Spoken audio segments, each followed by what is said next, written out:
Hi guys, welcome to dream world. రేపు Saturday Venkateswara స్వామి special కాబట్టి ఇవాళ చిలుకూరి బాలాజీ టెంపుల్ని పోస్ట్ చేస్తున్నాను. ఇక్కడ ప్రత్యేకత ఏంటంటే మనం కోరుకున్న కోరికలు నెరవేరుతాయంట.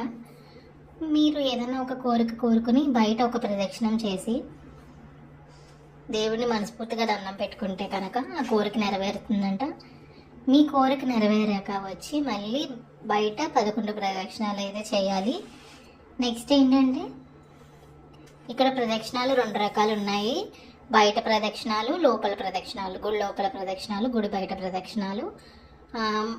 సోమవారం నుంచి గురువారం వరకు లోపల ప్రదక్షిణాలు ఎలా చేస్తారు. శుక్రవారం, శనివారం, ఆదివారం అయితే మాత్రం బయటే చేయాల్సి ఉంటుంది. ఎందుకంటే ఆ 3 రోజులు చాలా క్రౌడ్ ఎక్కువ ఉంటుంది కాబట్టి. మనకి బయట 11